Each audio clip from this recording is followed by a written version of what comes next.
Good morning, and thank you for joining us. I'm Jumi Olabanji. About a year ago, coronavirus really started taking hold in the U.S., disrupting almost every aspect of our lives. The health crisis also exposing racial and ethnic inequalities in healthcare, disparities built into policies and practices over generations. For COVID, there is hope in the form of a vaccine, but as News 4 gets ready for our annual Health and Fitness Expo, this Inequality in America program is taking a close look at the issues that a shot can't make go away. Woo, when I see the numbers, it hurts me. It hurts me that we even reached this high of a number. As the numbers rise, Tanya Joyner can't help but count the cost. Over the past year, 5 of her family members have died of COVID. It's definitely been a struggle for our family. Starting with her grandmother, who contracted the virus last April. She stayed in the hospital, I think it was about a week. She passed away on the 24th. And then my aunt, which is her daughter, she passed away on the 27th. As Tanya dealt with those losses, she would deliver a baby, then see her husband fall ill. I was hospitalized for 21 days, so I had to learn how to walk again. So it was just really, really bad. It was really hard on us. It was very depressing. The Joyners not alone in their experience, as the virus has taken a toll on Black and brown communities. And we have higher death rates in literally every single age category. According to the CDC, African Americans and Latinos are 3 times more likely to be hospitalized than their white neighbors. What needs to change so that Black and brown communities have a better shot of surviving this thing? What has to change is that equity must be put at the forefront. What we see is, again, these disparities are nothing new. And it's because largely the Black and brown community has been underserved, under-resourced for generations. And it is one of these things where the external factors of life can determine more so about your outcome than your genetic makeup. Dr. Ebony J. Hilton practices anesthesiology and critical care at UVA. She says those same external factors are playing a role in the vaccination process. These vaccines, this life-saving intervention, is largely based on age, of which Black people die younger, and employment, of which Black people are more likely to be fired. And it's simply rooted in bias and is systemic racism at play.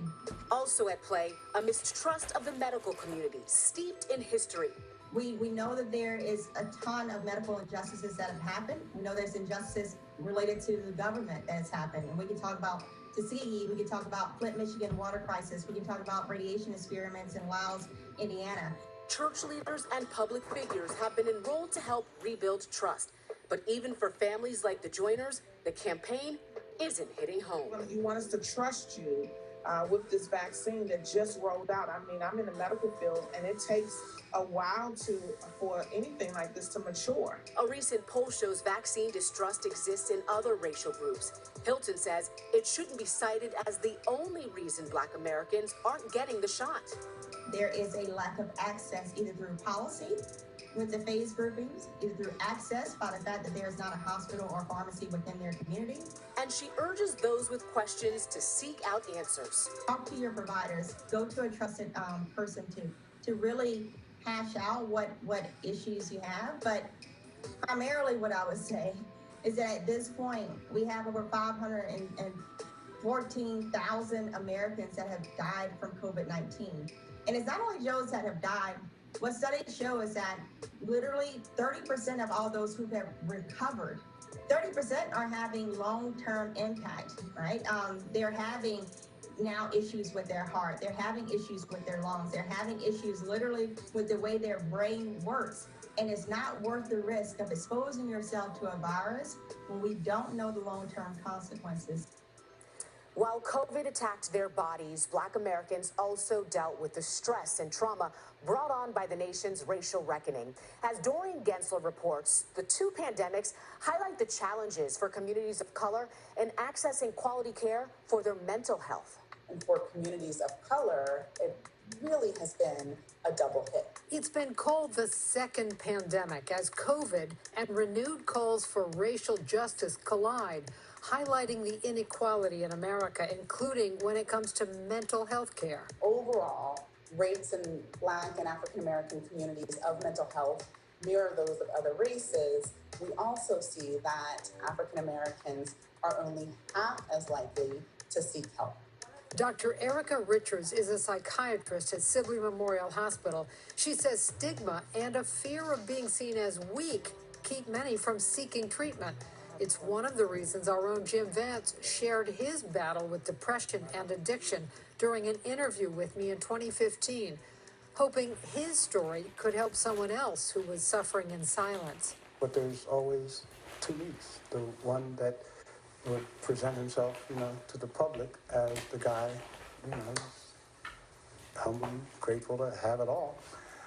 And on the inside was the other one who was dying and crying. If I can be a little glimmer of light for one person just by virtue of, acknowledging that I'm all screwed up, but I'm cool with it now. Then then I'll be very happy with that. I'll be eternally grateful. D.C. resident Kevin Dedner suffered with depression too and struggled to find a provider who looked like him. That disconnect inspired him to create a startup called Hurdle, connecting people with culturally responsive therapists through their smartphones or computers. Once we become aware of our own suffering and we've suffered, then we can see that so many others are suffering and we're empowered to do something about it.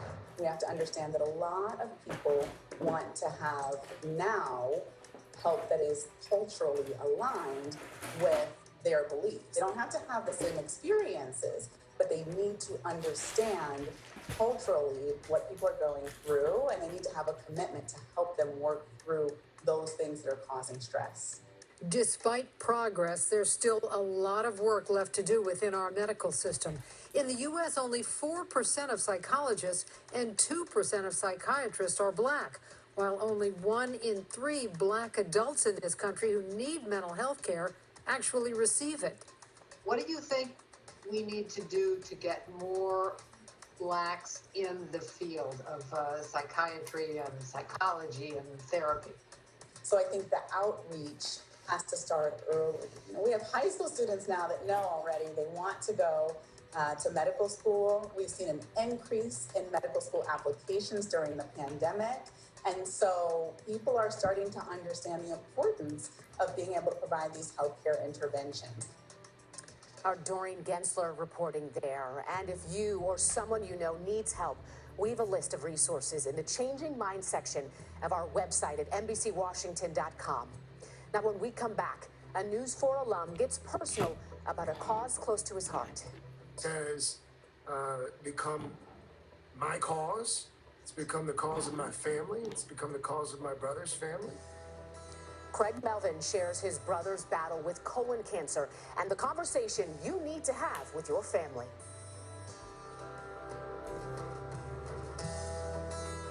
Register for the 3rd annual Her Story 5K, a virtual run-walk to honor the history-making women of our nation's capital. Presented by Aetna. Find more Fit DC events and programs at the NBC4 Telemundo 44 Virtual Health and Fitness Expo. Register now. At Kaiser Permanente, we know your health is so much more than what happens in the doctor's office. So join us for fun health activities like Yoga for All and Virtual Dance Party at the NBC4 Telemundo 44 Virtual Health and Fitness Expo. Registration is free.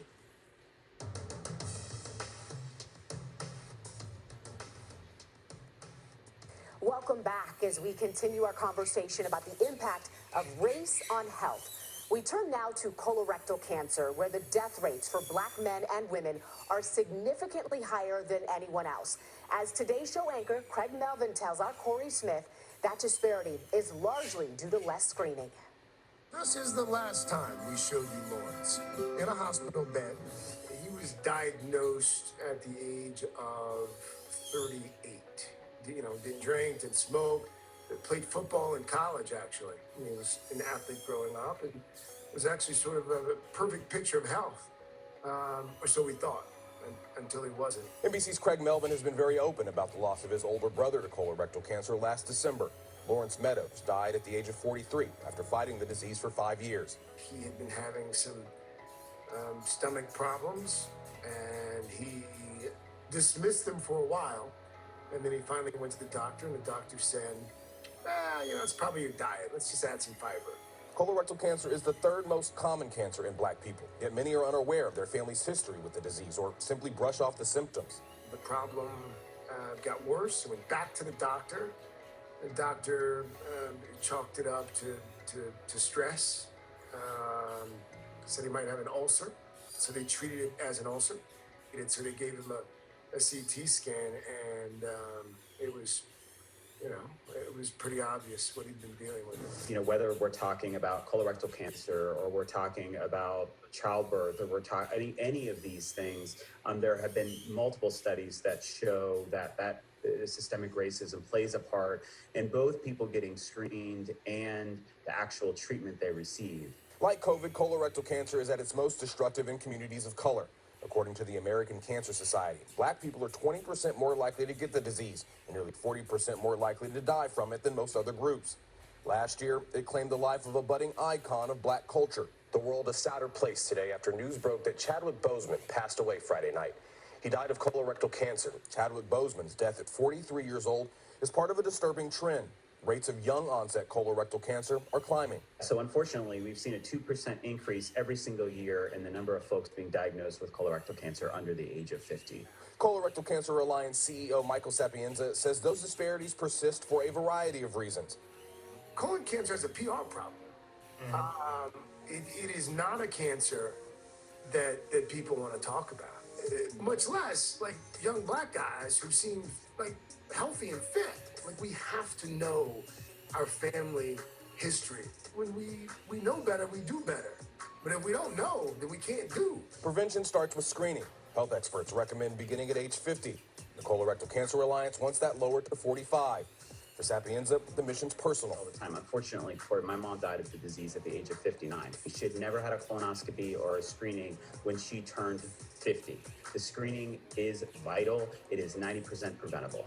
There's no reason that people should be dying in mass from colon cancer, knowing what we know about the disease and how to prevent it.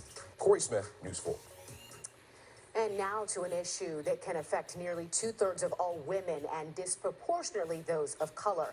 A University of Michigan study finds black women are diagnosed with fibroids roughly 3 times more than white women. As we'll hear, they also tend to develop them earlier in life and experience more severe symptoms. I have had symptoms of uterine fibroids since I was about 14 years old.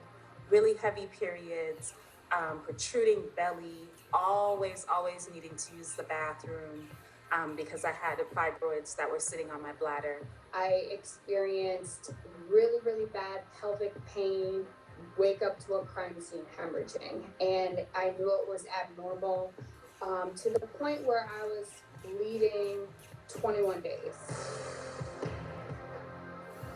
My first surgery I had was a myomectomy, and she went in for 4, and she came out with 17.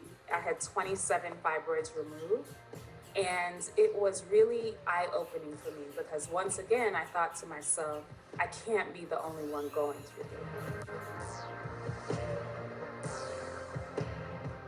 We have some theories of different things that may be contributing to this, but the absolute cause is still unknown. But I think a lot of it could be related to some of the disparities of healthcare that we have, which are related to a lack of income, education, job participation.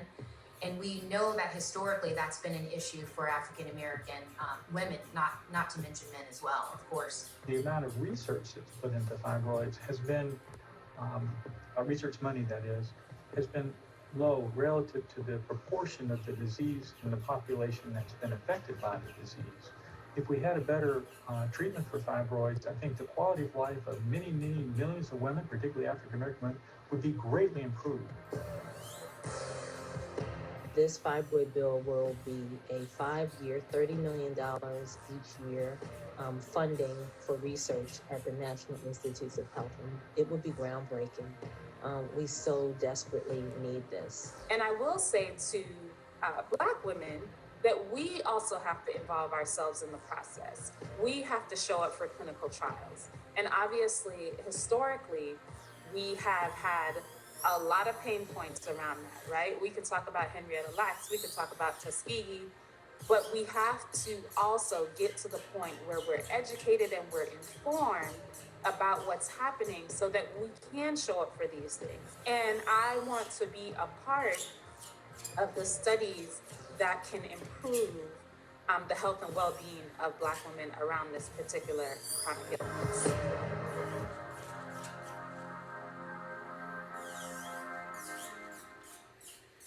From the issue of fibroids, also important to maternal health. When we come back, the reasons Black women in one part of our area are more at risk of dying during pregnancy and the steps being taken to give them a fair shot at surviving.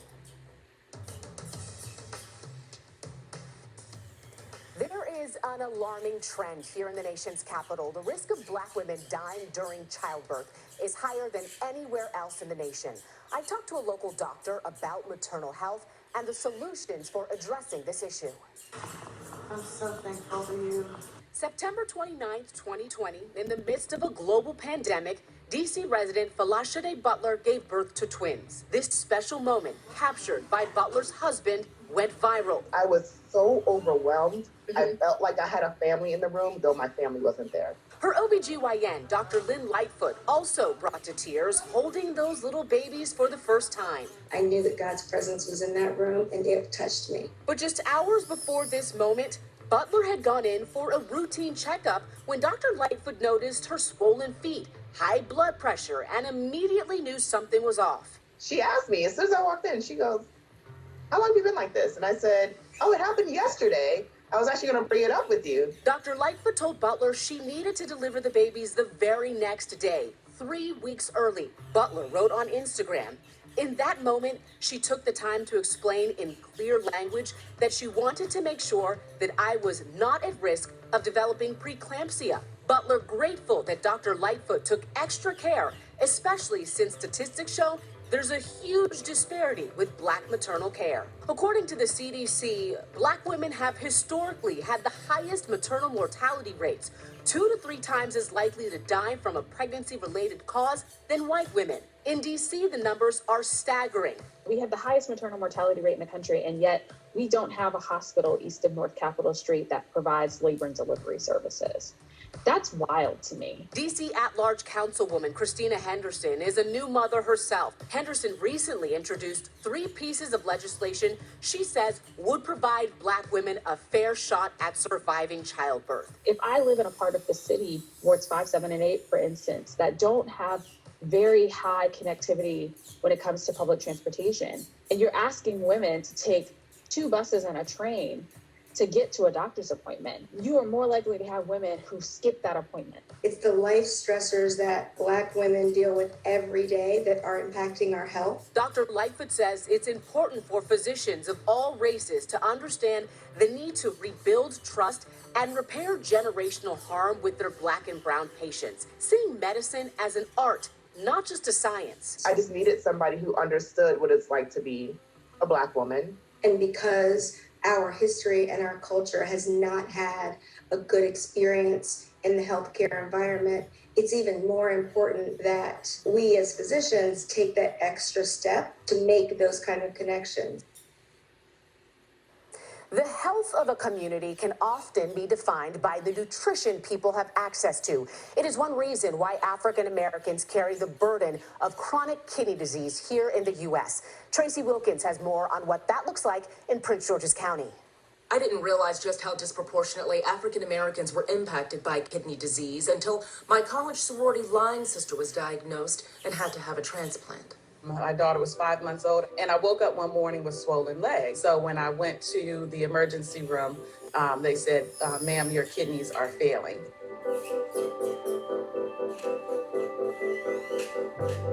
Thinking back even to college, I remember getting physicals and I'd get a clean bill of health, but then they'd say, "But you have a little bit of protein in your urine." And so I remembered that when I got this diagnosis, and that was, I probably had focal segmental glomerulosclerosis even back in college. My name is Richard Knight. I'm president of the American Association of Kidney Patients. When I went to the emergency room, my kidneys were functioning at 15%, which by definition means that my kidneys weren't working. So while I thought this was being addressed, it simply wasn't. And my high blood pressure continued to do harm to my kidneys. It's often called a silent killer. I am Dr. Janice Lee. I am a nephrologist at Emory University. People don't have access to regular health care. They can show up in the emergency room like Richard and need to start dialysis.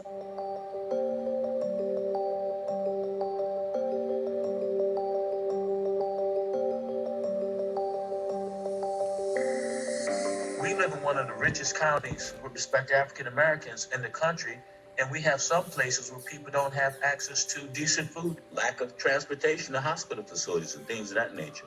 It all combines to have a detrimental impact on individuals such as myself. The best patient is the educated patient. And so when you go see your doctor, you ask questions. You ask them about, how are my kidneys? Every African American should be asking, particularly those who have a family history. African Americans lose their kidneys at a rate much higher than white Americans. I was fortunate enough to get a kidney from a living donor 14 plus years ago. The more we share our stories, the more the community is able to get behind us and rally behind kidney disease. For more information on kidney disease and how to prevent it, go to aakp.org or kindnessforkidneys.org. For News 4, I'm Tracy Wilkins. And finally, we do thank you for joining us today, and we hope you'll join us next week for the NBC4 Telemundo 44 Health and Fitness Expo. This year's event will be virtual on March 19th and 20th, and you can register now to take part in all of the free seminars for you and your family. Head to NBC4expo.com for more information.